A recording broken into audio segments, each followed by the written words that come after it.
expressed on the following broadcasts do not necessarily reflect those of KHLT, Take 12 Radio, or our affiliates. The opinions on this show should not be considered as medical, psychological, or professional advice and are those of the host, co-host, and guest. Take 12 Radio and KHLT Recovery Broadcasting are not affiliated with any particular 12-step fellowship.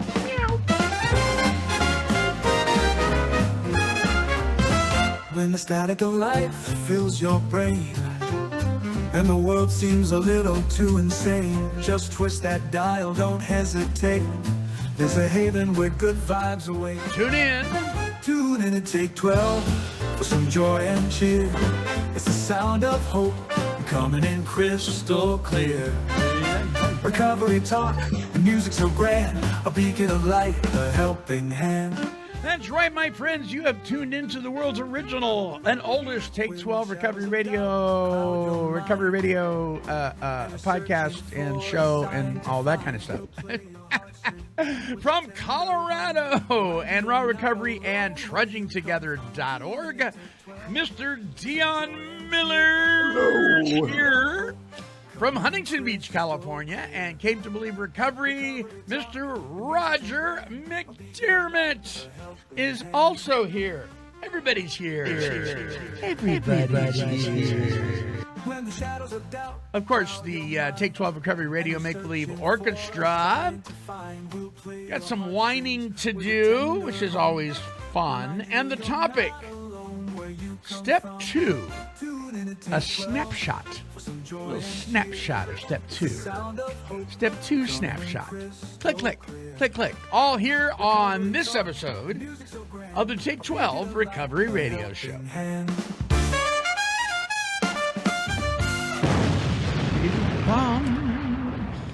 There we go. There we go. Just coming off of a virtual retreat, 12-step retreat with Came to Believe Recovery.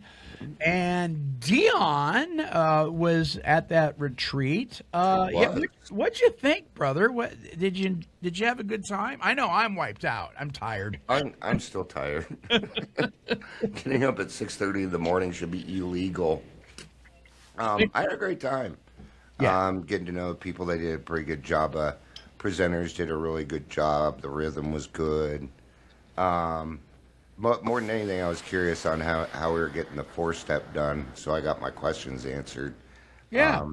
And now I have another way to be able to help people out, because that's what it was about for me, was learning these new ways to help more people out. But the best way to do that is to experience it yourself, I have found. Good point.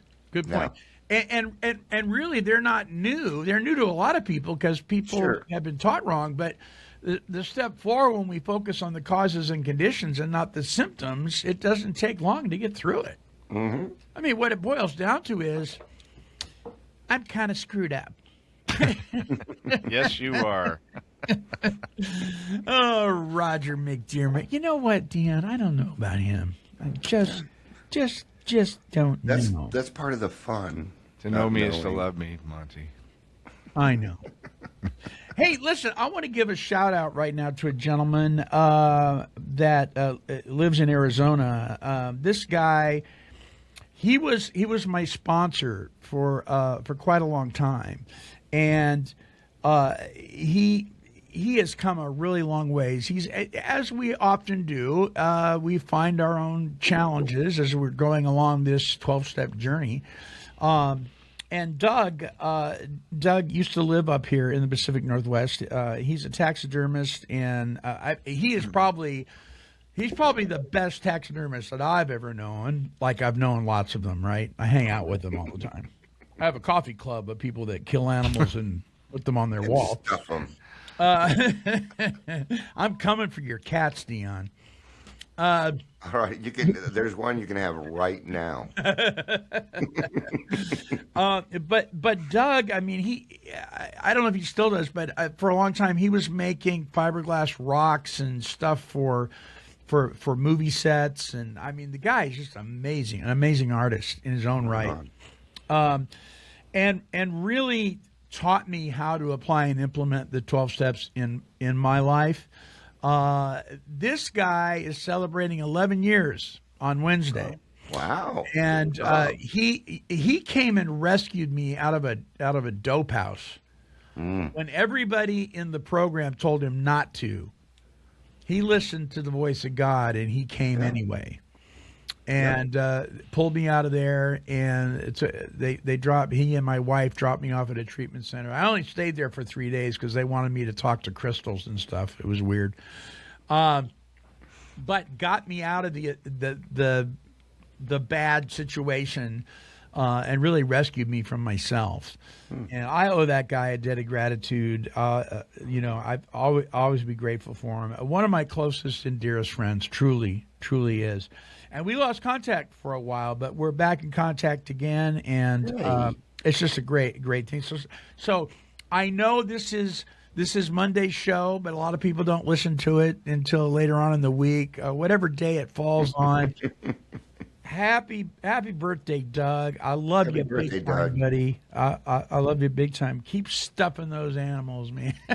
and thank you for listening to the courage of God and doing the right thing. Thank you.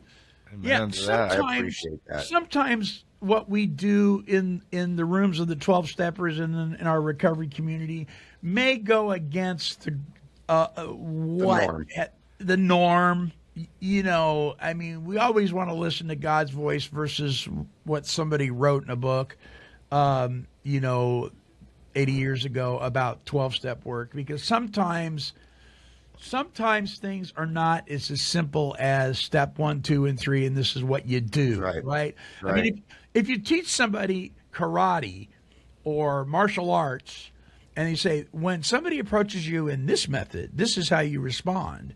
Then you'll know how to respond when they approach you in that method. But what if they use a method you don't know about?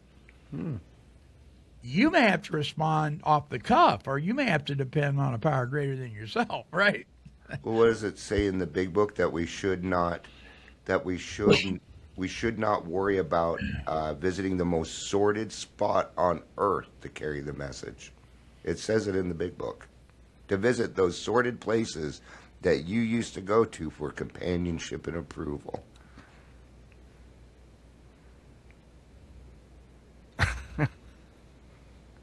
Did you need me to say more? 'Cause we God calls us to do things that are tough. Yeah. Listen to it. Do it. Get through it. You'll come out the other side unscathed, and then you'll realize you have a lot more courage than you knew. Yeah. Amen. Amen. Amen. Preach it, brother. So happy birthday, Douglas, Frogman, Douglas. Yeah. So let's see here. Oh yeah, we got to do this. Stop right there. It's time for Monty Man's Weekly Wine. So excited. Will it be fries? Now this may be something that we talked about, Roger, a few years back. I'm not sure, but it bears repeating. This is kind of a two-parter kind of thing. Hold on a minute. I got it. Oh, there we go. So have you either one of you guys been to the movie theater in the last year? No. Oh yeah. Roger's a movie guy. You're a movie. I'm a movie guy, but I can't sit there for 2.5 hours, 2 hours. My ADHD doesn't allow for it. Yeah, I hear you. Well, the movie theaters that have those comfortable seats, some of them even have warming seats, and some of them have the little massage thing going on. They put me to sleep. I could watch a rock'em sock'em action movie and go right to sleep in some of those chairs, man. But anyway, the prices behind the concession stand, are incredibly. They're too much. They're way too expensive. A box of bonbons, $15 for 8 bonbons or something like that. And it's crazy. Popcorn is a big money maker, right? Sure. I had 2 bags last night. Did you? See, my wife's a popcorny. She's popcorny? It's my grandkids' fault. I haven't had popcorn in years. They brought some over, and now I'm eating all their popcorn. She's a popcorn person. And so much so that when we went to see The Passion of the Christ, a movie about the crucifixion of our Lord, she bought popcorn. I'm like, Why not? you're at the foot of the cross watching Jesus get crucified and you're eating popcorn? No, that Why sounds not? like a Monty Python flick. It does, doesn't it? I'm like, you gotta have popcorn. I'm like sitting there going, oh God, what's happening? And she's just eating away, eating her popcorn. What's up? But the prices are just incredibly high, and that's really where they make their money is at the concessions, you know. Sure. And businesses have a right to make the money that they make. You don't have to go there. You can choose not to. That's correct. And so even though I don't like the prices that they charge, when the sign on the door says no outside food or drink, ethics would suggest that you do not bring outside food and drink in. If you think it's too expensive, then eat before you get there. Yeah. But don't bring it in. Now, I'm saying this because I was that guy. I was that guy who we went to 7-Eleven, and I'm telling the kids, all right, let's see, wear the old Army jacket. It's got big pockets, right? And let's buy candy.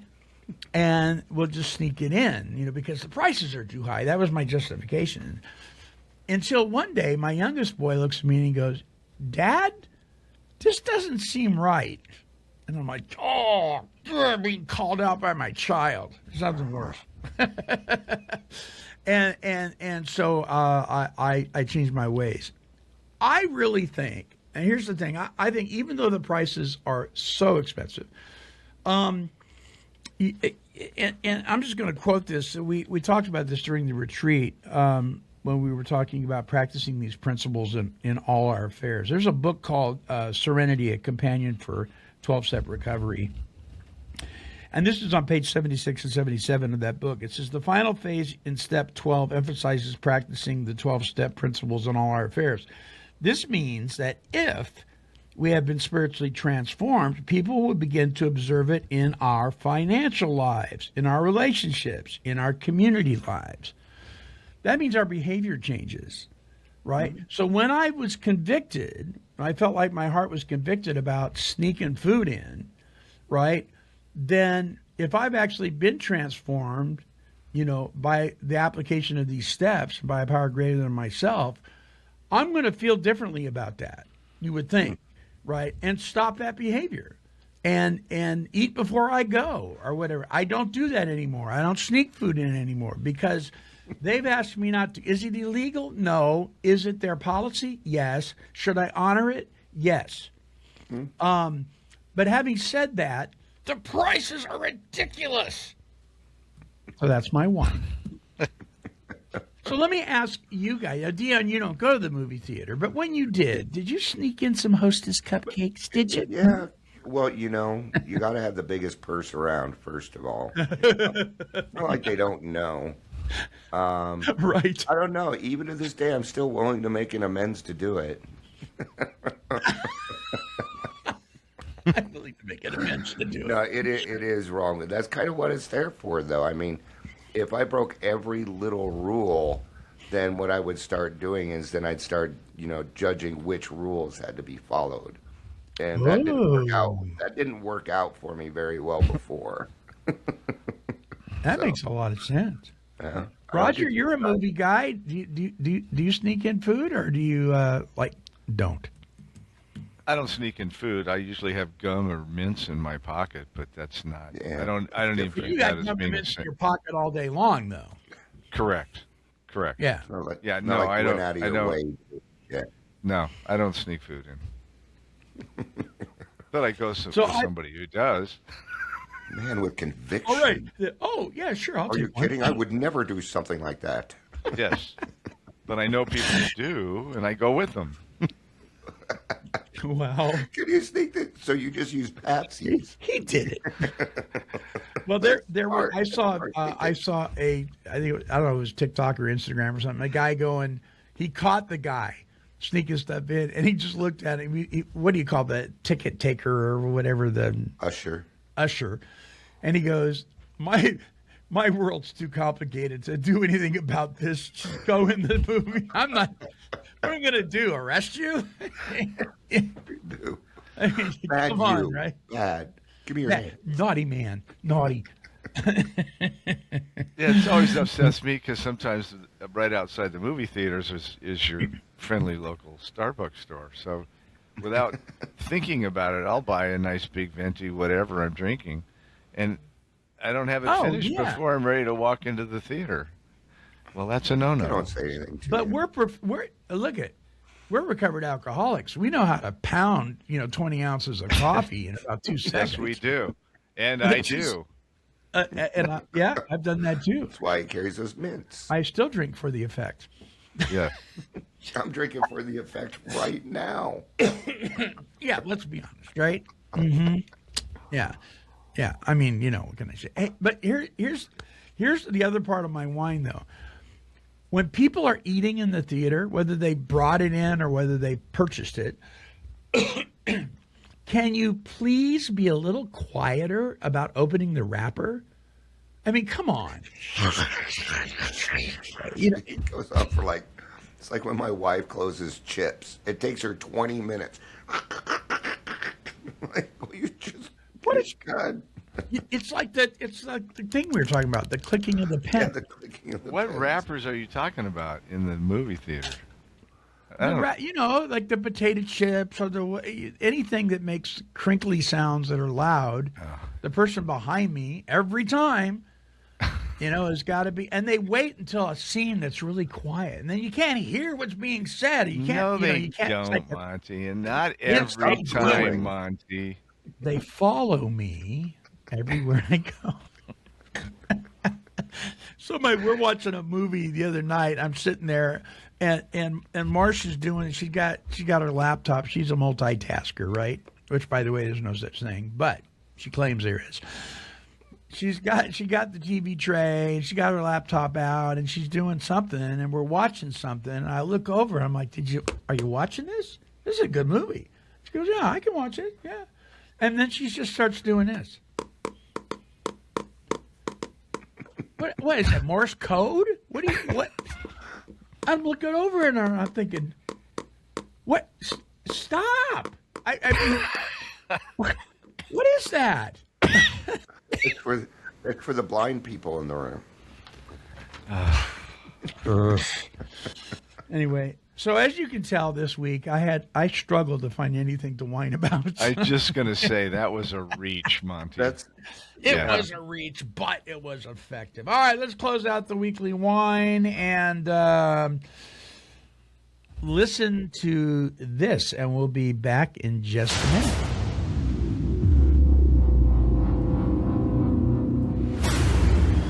This is the Take 12 Recovery Radio Show.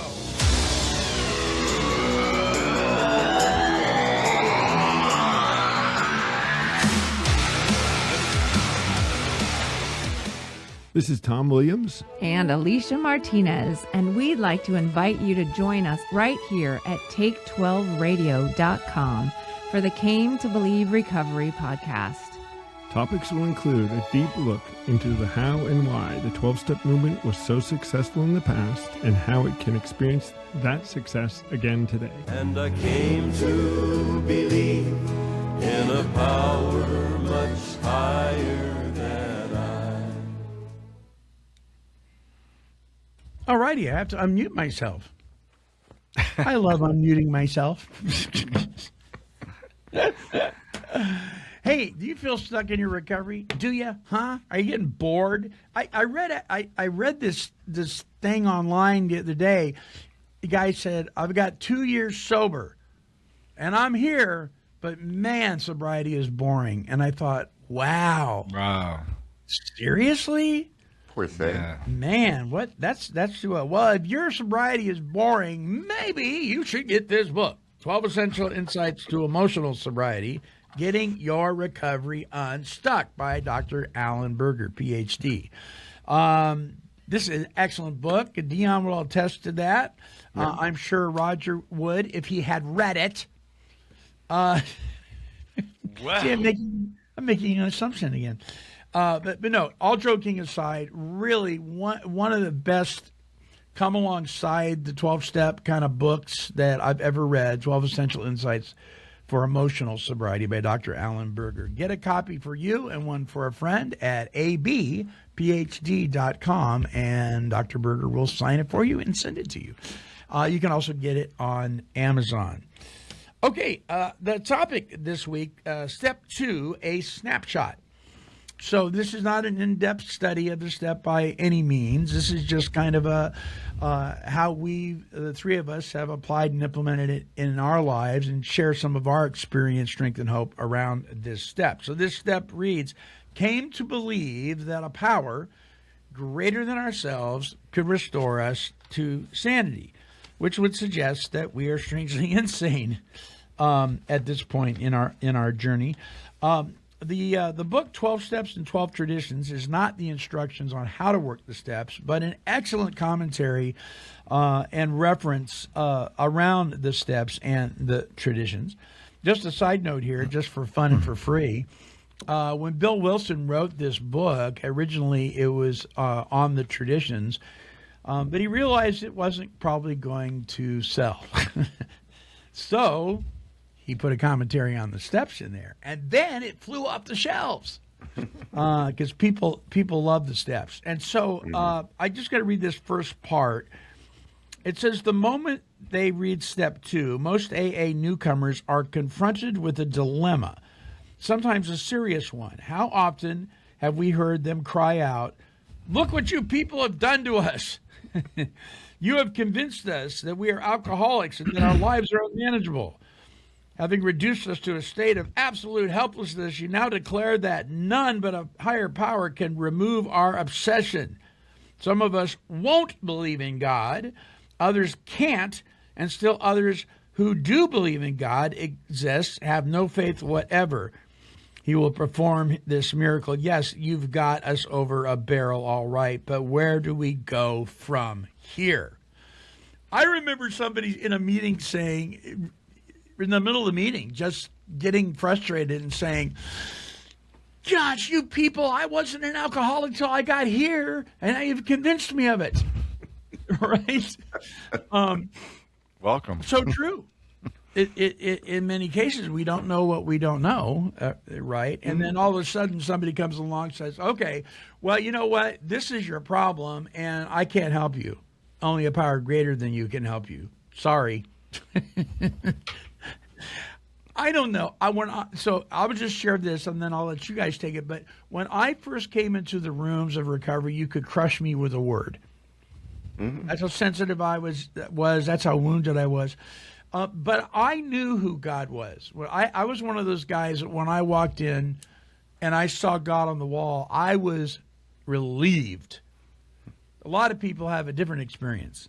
You know, if I saw God on the wall, I wouldn't have come back. But they came back.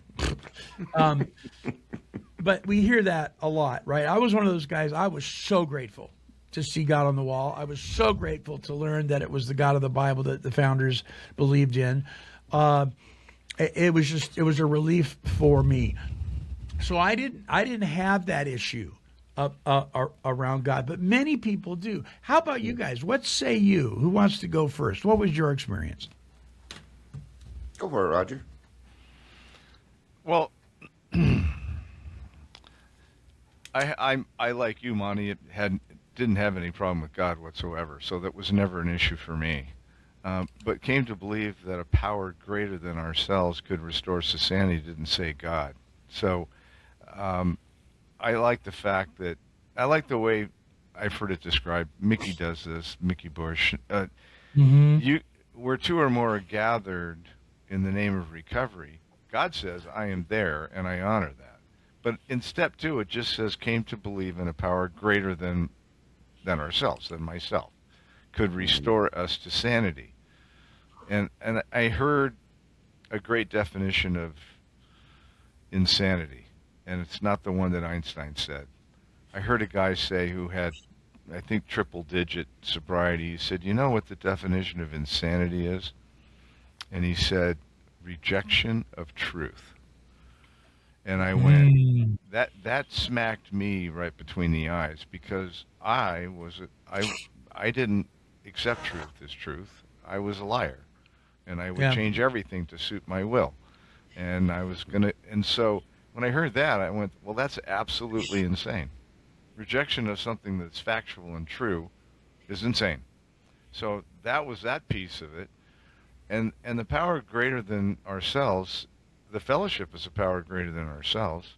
If Sure. we're gathered together in the name and the sake of recovery with like-minded people on this road to trying to recover from a hopeless state of mind and body, that's a power greater than me. So you and me, fellowship, meeting, steps, sponsor, those are all powers greater than me. But it's not God. And it doesn't say it's God. So there's Right. people that get hung up on the whole higher They power go there. thing. Yeah. Yeah. But in the book, Higher Power is written capital H, capital P, and it says that the power is God. So, but we get to that in step 3. So I didn't have any problems with the whole process of coming to believe. I already did believe, but there was strength in numbers, if you will. And when I got in the fellowship and I started listening, when I could listen, I had to learn how to do that. Then I started relating. And when I started relating, I started realizing that I was the problem. So I had to listen, then I had to relate. That whole thing about don't look at the differences, look at the similarities. When I started doing that, I heard my story all the time in meetings, with the way I thought, the way I acted, the way I spoke, the way I behaved. Yeah, so no, I didn't have a problem with that.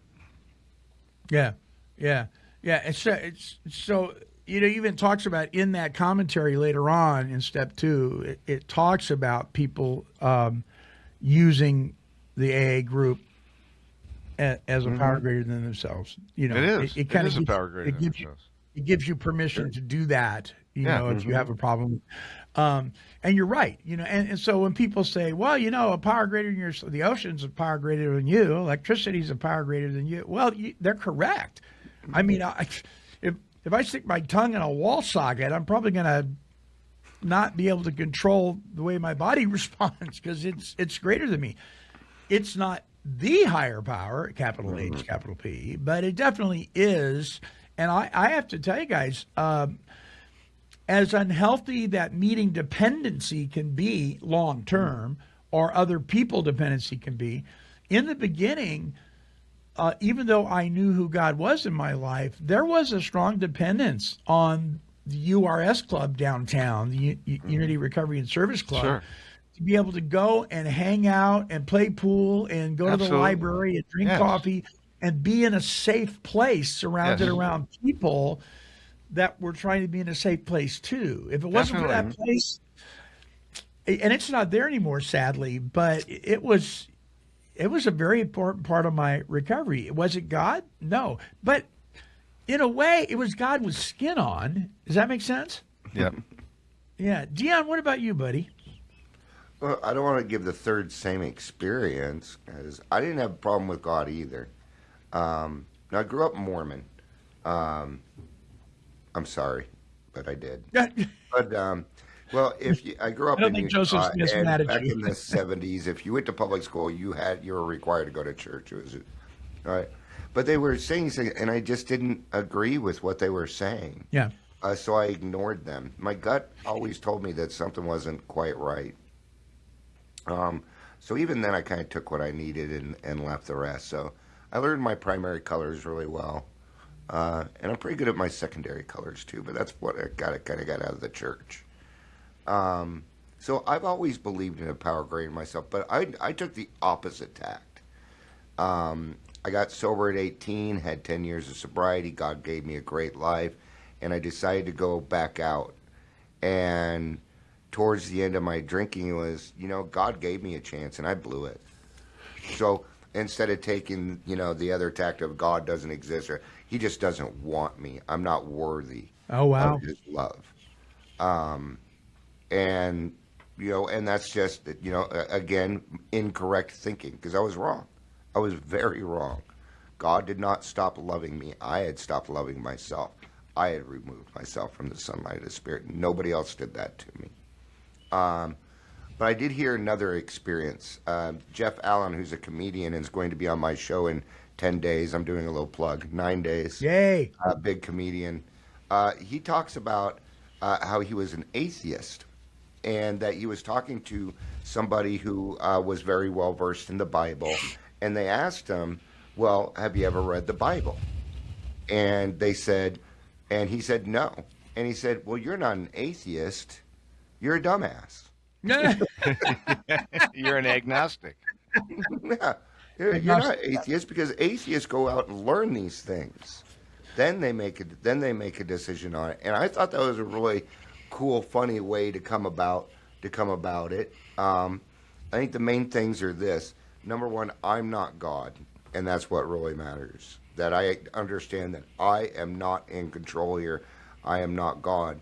And in the 12 by 12, it does say at one point that even the person that called their group their higher power soon called him by name. Yes. God.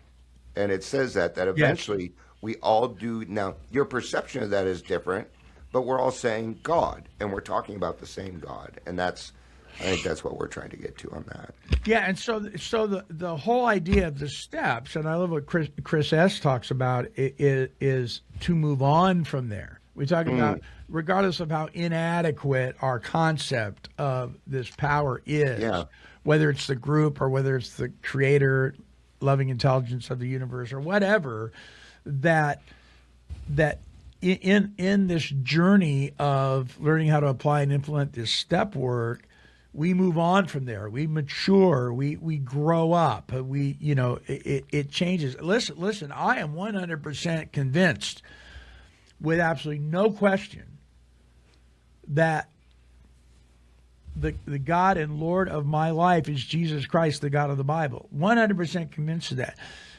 Am I constantly growing and maturing in my relationship with Him? Absolutely. I learn every week, if not every day, that I'm probably mistaken about certain attributes about who He is. You know what I mean? Because I come up with these great ideas that are part of my thinking and not really His thinking. In fact, the good book talks about how His ways are not our ways, right? And so I'm constantly evolving in that. And I think that's probably one of the most important lessons in the 12 steps is that we remain teachable. Mm-hmm. Absolutely. And if we ever think that we're done learning, then we're probably right. We're done. Yeah. Don't make that statement. That's a qualification that the stagnation. And we have a saying too. It says, I came to believe, because a relationship is a process, and every relationship kind of starts out with what? A handshake. Hi, how you doing? I'm Dion, and that's how my sponsor started with me. He said, Dion, this is God. God, this is Dion. You two get to know each other. That's exactly what he did for me. He just made an introduction. So I referred to my sponsor of old, Doug from Arizona, who is celebrating on Wednesday 11 years. When I first met him and he started working with me, and Doug, you'll probably remember this, he told me, he said, I want you to take all your ideas about everything, and I want you to put them in this make-believe box, and I want you to give them to me.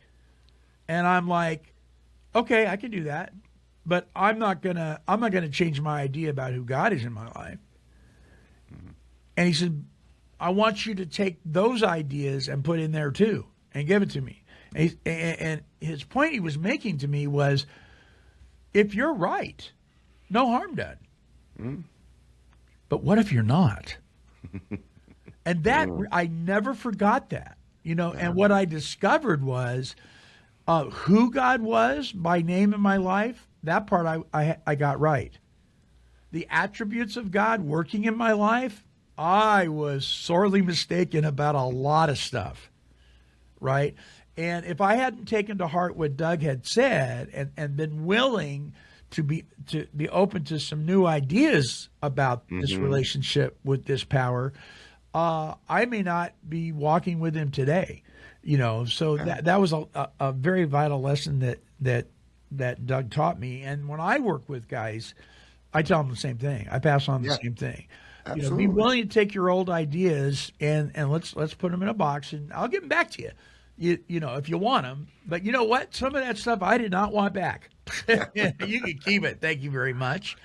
And because we do talk a lot about in the rooms about changing the way we think or the way we thought, and that the problem centers in the mind, right? And it goes much deeper than the abuse of the substance alcohol or narcotics or any of that stuff, because it's a heart issue.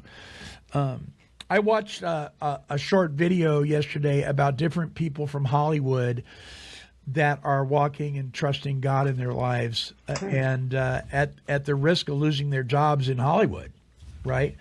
And one of them was Jim Carrey, and his testimony about his relationship with God, and it was very moving. And as he was describing the sacrifice that Jesus made for him, he began to cry, he began to weep, and it meant that much to him. The other lady, I can't remember her name for the life of me. She played the wife on Everybody Loves Raymond. I can't remember. Just a powerful testament of God working in her life, and just a number of these folks that Kelsey Grammer, he's another one. So I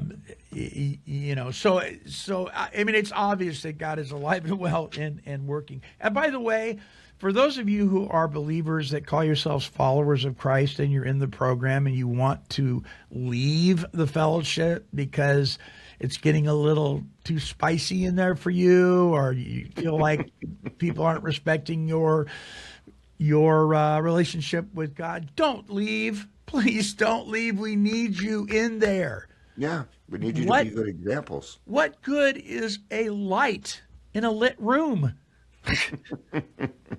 It's not, right? We need your light, because we bring in some dark stuff when we come into the rooms, and believe me, I'm telling you, God has not left AA, God has not left NA, CR, or any of that. No. He's alive and well. And he wants to use you in there. So coming to believe is for a purpose more than just belief. Right, Roger? Absolutely. One of my pet peeves is two things. One, when you hear pastors talk about that, don't go to Alcoholics Anonymous, just come to church.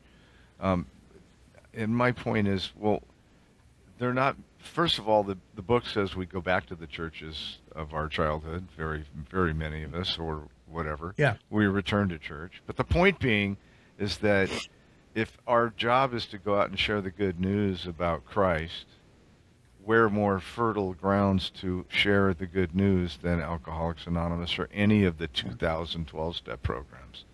The point is that we're supposed to be a light into darkness, and some of those rooms are incredibly dark with people who are dying and they don't know the way out.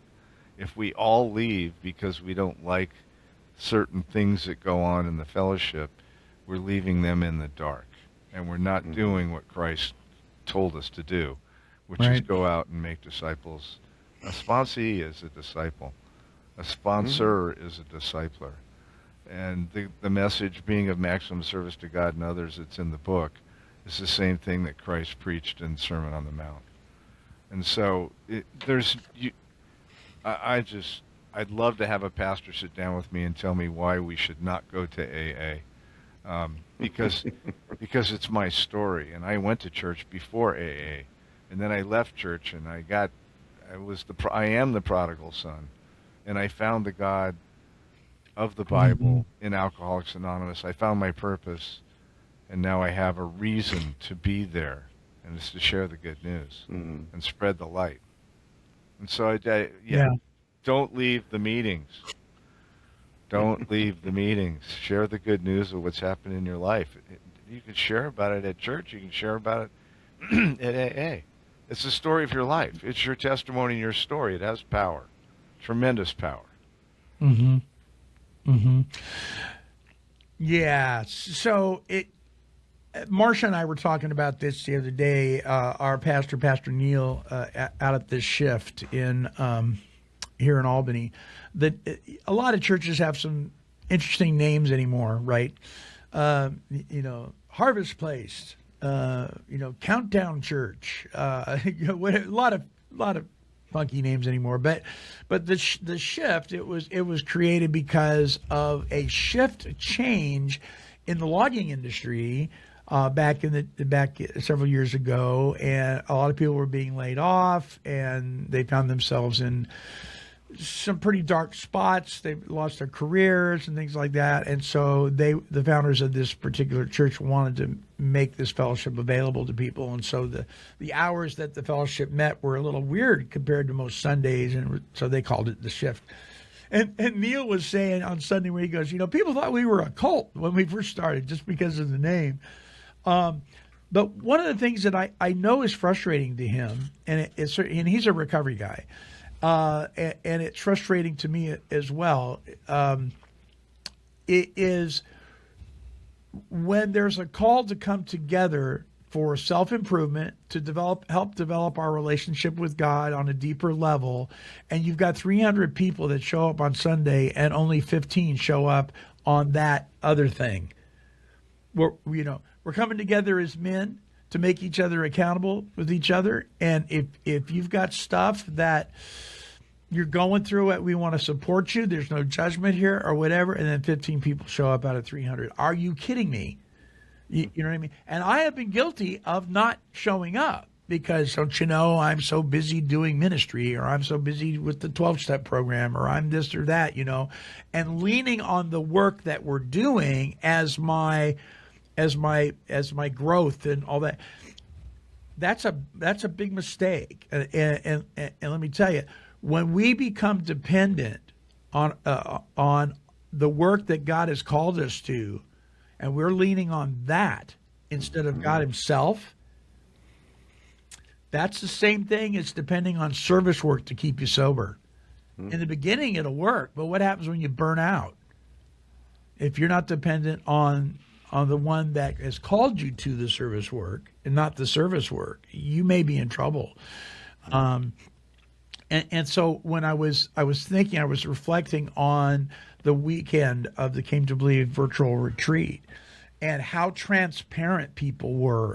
A gentleman from Ireland, Michael Dion, if you remember, he was sharing, and he had some tics that he was dealing with. Yeah. And he was struggling to talk about some of his stuff just physically. And he got it out there, and I was sitting there, and my heart was melting in a good way. I was so moved by this man's transparency and his willingness to share his gut with us all. It was very difficult for him, but he did it. And I thought, that's what we need in the church. That's what we need in our world. And the last part of that conference, his tics weren't as apparent. No, they weren't. They kind of went. They didn't go all the way away. Right. But he settled down. He calmed down. He did. And it was that fourth and fifth step. It was because he said it out loud, because he was admitting to something. Yeah. And that was something that I noticed too. Yep. And the place, and Pastor Neil was saying yesterday in the service, he goes, this needs to be a safe place for people to come. Yeah. So we come here so we can be more prepared for the week to go out there. Mm-hmm. This is for us to recharge and get real so we can be effective out there, not effective in here. That's right. And I think it's one of those things that we've dealt with within communities of self-help and improvement and all that kind of stuff for decades. People don't want to get real. But when you watch people like Michael on the Came to Believe thing and so many others during that weekend being as transparent as they were, it gives me hope, man. I'm like, there are still people out there that are willing to pull the covers off and say, this is who I really am. And Yeah. I'm, how can I help you? How can you help me? And we come together as a power greater than ourselves, right? Because it's true. You may be powerless. I may be powerless. 0 plus 0 is 0. But collectively together, we are a power greater than just one person. Absolutely. And we do not need to be walking away from that fellowship. Do not forsake the assembly of believers like people often do, the good book says. And that can apply, I think, to any group of gathering that is healthy and for the benefit of our spiritual growth. Don't you? Yes. Yes. Totally Absolutely agree. with that. Yeah. Amen. Came to believe that a power greater than yourself could restore you to sanity. That's good news. That's good news. And it is a process, and it's ongoing. Listen, one of my favorite chapters in the big book of Alcoholics Anonymous is We Agnostics. Because I used to think, well, I'm not agnostic. I'm a born-again Christian. And then God didn't do what I wanted him to do, and all of a sudden I wasn't believing so strongly. That's right. Oh, maybe a little agnostic there, Monty? A little doubting there? Absolutely. That's why it says we. Yeah. We agnostics. I love it. All right. Let's see here. Pull up my thing. Okay. Well, we're just about at the end of the road here for this one. Closing thoughts. Dion, you first. Yeah, I was really listening to you when you were talking about not leaving the AA rooms. Because for me, I tried for a few years to find a home group, and yeah, I'd go in and see things, but I'd just try and be the better example. But what I ended up doing was starting my own meeting. So if you're not able to go into these meetings and be the disciple that you're looking for, there's clear-cut directions. You can reach out to me. I'll show you how to start an AA meeting. Be happy to. I'll help you with the format, all the other stuff, whatever it is that you need. God may be calling you to do that. I started Grassroots a year and about 3 months ago now, last September last year of 2024. And the way it started was it was invite only, exactly how AA meetings started before. Right. And what I did is I invited people that I wanted to be a part of, close friends, things like that. They started inviting other people. Now we have a consistent 20, 17, 20 people every day. People are getting sober. The group is growing. And now I get to disciple how God has been asking me to disciple. We're a very open group. We don't ask who here is willing to be a sponsor. We ask who here needs a sponsor. Yeah. And then you're sponsored before you leave. Or you'll get something. But we are not letting you leave there without something that you need. And it is a safe space. It's a safe space for people. Hey, I'm not an alcoholic. I do drugs. Can I come in? Because it's a closed meeting. And our answer is, yeah, it's an open meeting today. I mean, that's just how we are. Right. The primary purpose I would trumps challenge everything. you to try that if you're not finding what you need. I would challenge you to go out and get what it is that you need then. So before I go to Roger's closing thoughts, tell the listeners about the show coming up with Mr. Allen and how they Jeff can listen. Allen. And here we are with a spiritual experience again. I'd seen one of his videos about a month ago, and I'm like, God, I'm trying to reach more people. This person would help me out, and I took a shot in the dark, and I wrote him and said, hey, my name is Dion. I don't have the biggest show, but I have a lot of followers. I think you would be a great fit. Everything I do is free, and your testimony would help me reach more people, and that's what I really want to do. And they booked it, not charging me a thing. I was waiting for the second email, be like, okay, the charge is blah blah blah blah blah. Nope. Didn't charge me, not charging me anything, because he understands that it's service work, and he's in the middle of his biggest tour ever. So, check out. Just put in Jeff Allen in YouTube. He does a great job of mixing humor with very serious recovery, and he's just a fantastic storyteller. He will be on the 21st. So I presume that since I don't edit, it'll be out that same day. Okay. So I'm Awesome. really looking forward to it. My biggest podcast yet. I may even get a haircut. And that and that'll be at trudgingtogether.org. True. Most certainly will be. I might be doing some updates on that. So Okay. Well, keep us in yeah, tune. I'll keep you informed. On that, so we can make sure that we send it. And also, if we need to change any link information on the network page absolutely. on the Take 12 radio thing for your podcast as well. Roger McDermott, Huntington Beach, California, and Can't Believe Recovery. Your closing thoughts, my dear brother. Well, I like the snapshot things. It step 2 is part of the 12 steps, and so we admitted we were powerless over alcohol, that our lives had become unmanageable. That's the first step in recovery. It's a we thing, and came to believe that a power greater than ourselves can restore us to sanity.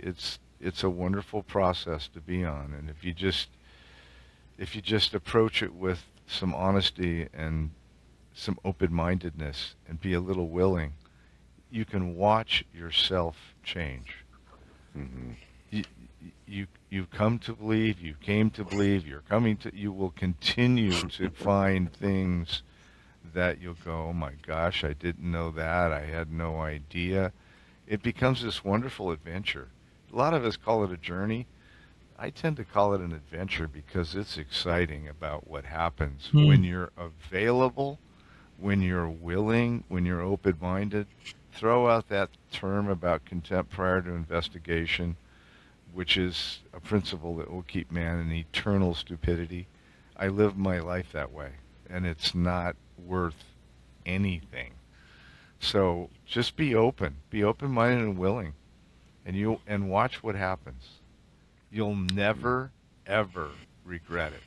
And the reason I can say that is because that's my story. And I've never regretted one day of being recovered. And it's all because of the steps. I'm a firm believer in the steps, the program, and God. And I love it. So don't sell yourself short. Don't miss. The cliches are stupid, frankly. But they're really powerful. Yeah, I know.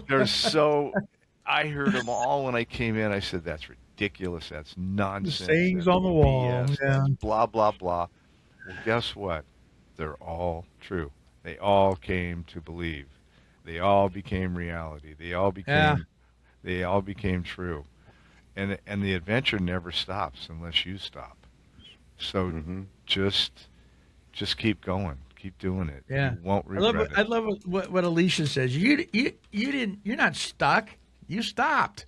Yeah. There's no such thing as stuck. I know. I've never been in neutral in my life. I've either going forward or backwards or usually sideways. You sideways. All right. Hey, listen, before we do our closing song, did you guys recognize the little sound clip at the very beginning of the show? I did. Dun dun dun dun. Bump, bump. Green Acres. Green Acres. So do you do either one of you remember the people the cast of Green Acres, the main cast? I do not remember names, but I can see them. Roger, Like how about Mia, you? Any names? Well, not the only thing I Zsa can come up Gabor's with. sister, Ava Gabor, There, is Zsa Zsa Gabor. she's the Yes. star. She played The Lisa Douglas. Eddie Albert played Oliver. Eddie Albert, yeah. Tim Lester played Ebb. Ebb was the kind of kind of guy that Pat Buttran was Pat Mr. Buttran, Haney. yeah. Mr. Haney. And Frank Cady was Sam Drucker. I just love old comedies like that. Green Acres, yay, baby! It is the place to be. If you're like way up there in years, and it's the name of the home you're in. Yeah. Oh my goodness! All right, happy birthday to my good buddy Doug, and all of you out there that are celebrating something. Have a good day. Have a great time. Our closing song is by the group The Allies. This is one of my favorite all-time rock contemporary songs. This was the theme song to one of our shows many, many years ago. It is entitled Burden Down. Check it out. Here's the Allies.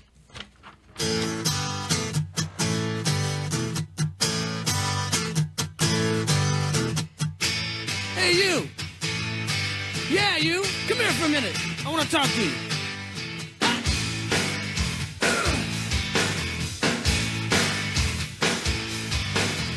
Mama says you're brain dead. Bang your head against the wall. Can't find peace of mind. Brain needs an overhaul. Bonehead, brain dead. We're all the same. You can't think straight when your heart is in pain. Turn around, hit the ground, time to lay your burden down. Don't pretend you don't know what I'm talking about either. You'll never be enough now, might as well give it up. You're playing around with fire if you think that you're tough enough. Good guys, bad boys, we're all the same. You can't find love when the price has been paid. Turn around, hit the ground, time to lay your burden down. While you're at it, man, lose those plaid double knit pants.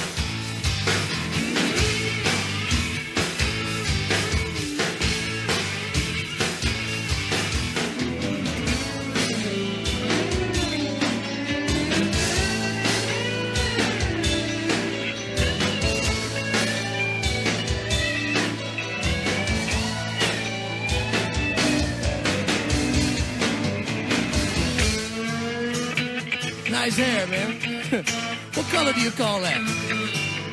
Ha!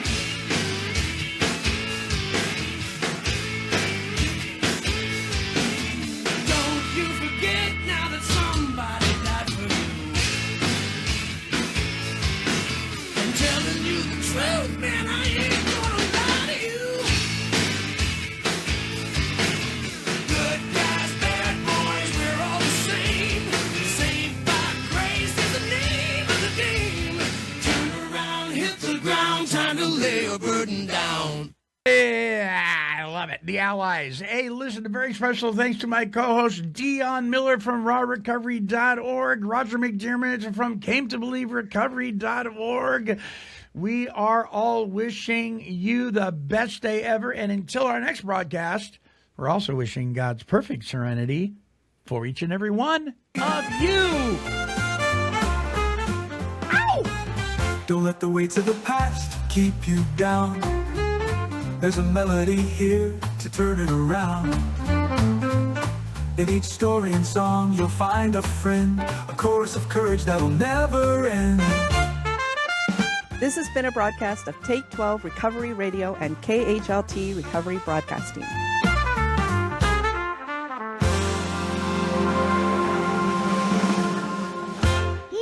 Kitty, kitty, kitty, kitty. This has been a Chicken and a Pig production.